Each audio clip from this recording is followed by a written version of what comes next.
నమస్కారం. Welcome to our channel. నేను మీ పద్మావతి. ఈరోజు మనతో పాటు డాక్టర్ ముల్లపూడి సత్యనారాయణ గారు ఉన్నారు. ప్రముఖ ఆధ్యాత్మికవేత్త మరియు జ్యోతిష్య పండితులు. ఈయనతో మాట్లాడి 2025వ సంవత్సరంలో కుంభరాశి వారికి ఏ విధంగా ఉండబోతుందని తెలుసుకునే ప్రయత్నం చేద్దాం. చూసేసేయండి. నమస్కారం గురువుగారు. నమస్కారం మా పద్మావతి. గురువుగారు, ఈ కుంభరాశి వారికి 2025వ సంవత్సరంలో జనవరి 1 నుంచి మార్చి నెల వరకు ఏ విధంగా ఉండబోతుంది? మరి ముఖ్యంగా వీరి ఫలితాలు ఏ విధంగా ఉంటాయి? కుంభరాశి వారికి ఎల్నెట్స్ అని జరుగుతుంది కదా, బాగా హైయెస్ట్ గా జరుగుతుంది. ఓకే. అంటే ఎక్కువ పీడ పెడుతుంది అనమాట. మధ్యలో ఉన్నాడు. అంటే ఈ మకర రాశి సంవత్సరం చాలా ఎక్కువ ఉండబోతుంది ఎక్కువ అంటారు. ఉండబోతుంది. ఓకే. మకరం వెళ్ళిపోతూ మీనం మధ్యలో ఉన్నాడు కాబట్టి హ్మ్. అందువలన వీళ్ళ ఆలోచనలు ఏ విధంగా ఉంటాయంటే, నాయనలారా హ్మ్. కుంభరాశి వారికి ఆదాయంలో ఏమీ ప్రాబ్లం లేదు, హ్మ్. మీకు బ్రహ్మాండంగా డబ్బు వస్తుంది, రావడం లేదు రావడం లేదు రావడం లేదు అని మామూలుగా బాధపడకండి, హ్మ్. ఆదాయాల్లో మీకు మార్పు వస్తుంది అని మనం చెప్పామనుకో, హ్మ్. గురుగారు అబద్ధాలు చెప్తున్నారు, కుంభరాశి వారికి డబ్బులు రావు రావు రావు వాళ్ళ మైండ్ ఫిక్స్ చేసేసుకున్నారనమాట. అంటే ఇంకా ఏలినాటి శనిలో హ్మ్. రావు అని పెట్టుకున్నారు. నేను హ్మ్. వందల మందిని చూపించగలను హ్మ్. కుంభరాశి వాళ్ళని. పని లేదు అని బాధపడుతున్నటువంటి వాళ్ళు చేతి నిండా పనితో ఎక్కడ కూడా చేయకుండా ఇక్కడ ఈస్ట్ గోదావరి వెస్ట్ గోదావరికి వెళ్ళి అక్కడ కూడా ఇంటీరియర్ డిజైన్ చేసేటటువంటి వాళ్ళు వందల మందిని చూపిస్తాను నేను. హ్మ్. అంటే కుంభరాశి వారు ఇబ్బందులు పడ్డారు, పాపం అప్పులు చేసుకుంటారు, తర్వాత ఆర్థికంగా చితికిపోతారు, హ్మ్. కొంతకాలం రాదు. అంతేగాని ఏలినట్స్ అని జరుగుతున్న మొత్తం 7.5 సంవత్సరాలు వీళ్ళకి అడుక్కు తినాలా? మరి పాపం ఏం తింటారు మరి డబ్బులు హ్మ్. రాకపోతే? కాబట్టి శనీశ్వరుని అంత క్రూరంగా చూపించేస్తున్నారనమాట. హ్మ్. మనం మంచి చెప్తున్నా కూడా ఎవరో ఒకళ్ళు కామెంట్ హ్మ్. బాక్స్ లో గురుగారు అబద్ధాలు చెప్తున్నారు, డబ్బులు రావంటే ఎట్లా? హ్మ్. కాబట్టి కుంభరాశి వారికి ఇబ్బందులు ఉంటాయి. హ్మ్. మనస్సు అంతా కూడా ప్రశాంతత కోల్పోతారు. ఓకే. చేసే ఆఫీసులో భయం భయంగా భయం భయంగా వర్క్ చేస్తారు. మానసిక సమస్యలు ఎక్కువ అయిపోతాయి అంటారు ఏం అయితే. నడిచాను అంటేనే అది.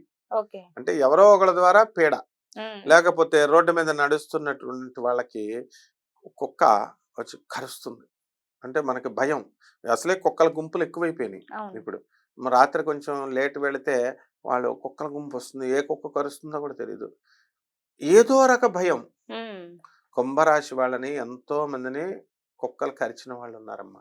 హ్మ్. ఏలినట్సిన సమయంలో ఏదో ఒకటి జరుగుతుంది. హ్మ్. యాక్సిడెంటో, కుక్కలు కరవడమో, కింద పడిపోవడమో, ఆర్థిక ఇబ్బందులు, ఇవన్నీ. అంటే ఏళ్ళనాటి శని అంటే దాని అర్థం ఇదంటారు. హ్మ్. ఓకే. పీడ. మరి ఇప్పుడు ఏళ్ళనాటి శని కుటుంబంలో ఎవరికొకళ్ళకి ఉంటుంది ఓకే.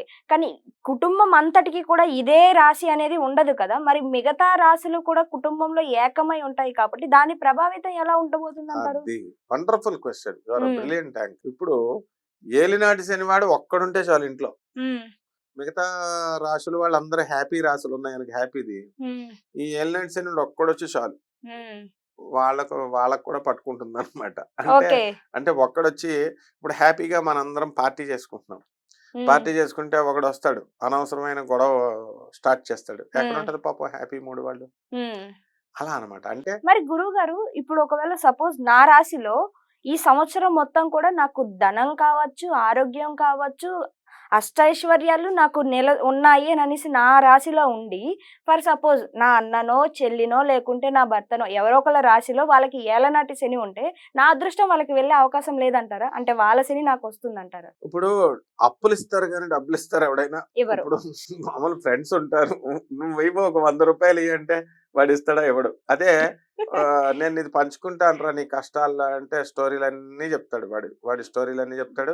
వాడు పోలీస్ స్టేషన్‌కెళ్తుంటే రా జతరా అని తీసుకెళ్ళి మనల్ని కూడా ఇరికిస్తాడు. కోర్ట్‌లకి తీసుకెళ్ళి సాక్ష్యం ఒకడొచ్చాడు నన్ను. హ్మ్. షూరిటీ పెట్టండి, షూరిటీ అన్నాడు. ఎందుకురా మేము పెట్టకూడదురా ప్రొఫెసర్, నేను పెట్టకూడదు. ఆ పోలీస్ ఎస్ఐలు, సీఐలు నన్ను చూస్తే సెల్యూట్ కొడతారు. ఆ హ్మ్. ఎస్ఐల దగ్గరికి తీసుకెళ్ళి నువ్వు షూరిటీ సంతకం ఆళ్ళ ముందు పెట్టిస్తే ఈడికి పని పడలేదా అని అనుకుంటారు కదా! అంటే హ్మ్. అలిగాడు 2.5 సంవత్సరాలు నాతో మాట్లాడకుండా. అంటే హ్మ్. సుప్రీం కోర్ట్ క్లియర్‌గా చెప్తోంది. షూరిటీ సంతకాలు కనుక పెడితే హ్మ్. ఎవరైనా సరే సెక్యూరిటీ సంతకాలు లోన్ తీసుకునేటప్పుడు హ్మ్. వాళ్ళు కట్టకపోతే మీరే కట్టాలి అని. అవును. మరి తెలుసుకొని మనం పెట్టామంటే ఎలా ఉంటదమ్మా? హ్మ్. మా నాన్నగారు రైల్వేలో చేసేవారు. కట్టారు. హ్మ్. కడితే వాళ్ళు లోన్ ఇప్పించేవారు అందరికి హ్మ్. షూరిటీలు పెట్టి. వాళ్ళు ఎగ్గొట్టేవారు. నోటీసులొచ్చేసేయి ఇంటికి కోర్టు. మా నాన్నగారు కట్టేవారు. సాలరీలో కట్టాయి. అనుభవం రాకపోతే ఇంక మనం బుద్ధిహీనులమైపోతాం కదా! అయన్నీ చూసి కూడా. అందుకని ఏలినాటి శని ప్రభావంలో శని ప్రభావం వాళ్ళ మీద ఉంటుంది కానీ శుభమైన వాళ్ళ మీద ఈ శుభమైనటువంటి గ్రహాల వాళ్ళ సుఖాల ప్రభావం ఇటు ఏలినట్స్ శని అనుభవించే వాడి మీద ఉండదు. ఓకే. తర్వాత అంటే హ్మ్. బురదను అంటించవచ్చు మనం, కానీ వాళ్ళ యొక్క మంచి లక్షణాలు నేర్చుకోం కదా మనం.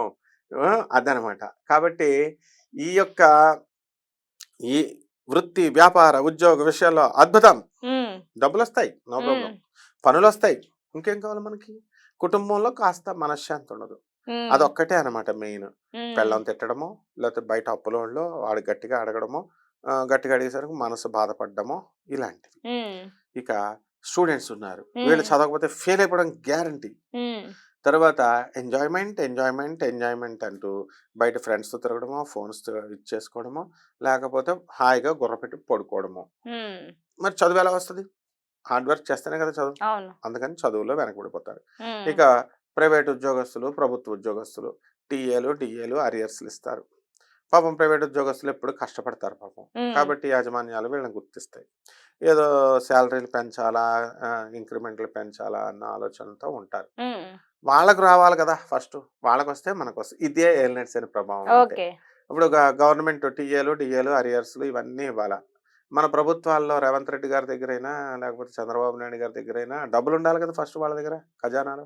ఉంటే హ్మ్. ఇచ్చేస్తారు. లేకపోతే పాపం ఏం చేస్తారు, 2 నెలలకొకసారో, లేకపోతే లేట్‌గా ఒక 5 రోజులు, 10 రోజుల్లో ఇవ్వడమో ఇలాంటివి జరుగుతాయి.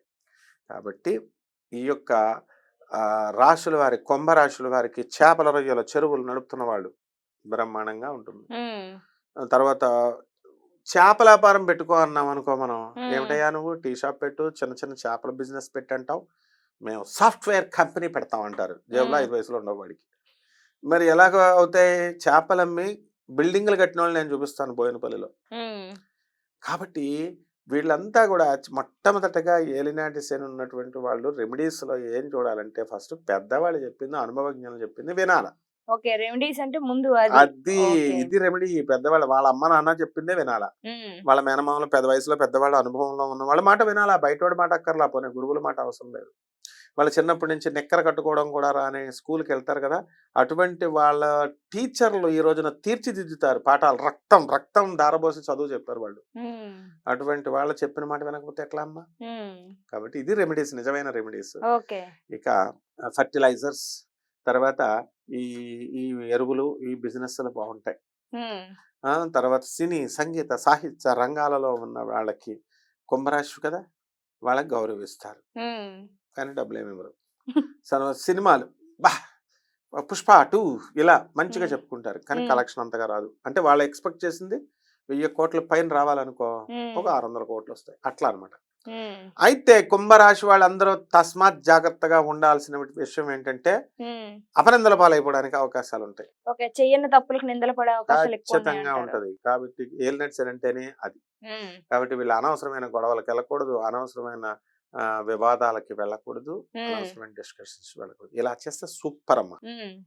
మరి గురువుగారు ఇలాంటి అనవసరమైన విషయాల్లో జోక్యం చేసుకునకుండా తమ పనులు తాము చేసుకుంటూ, మనశ్శాంతికి దగ్గరగా ఉండేటట్టుగా ఏమైనా పరిహారాలున్నాయంటారా?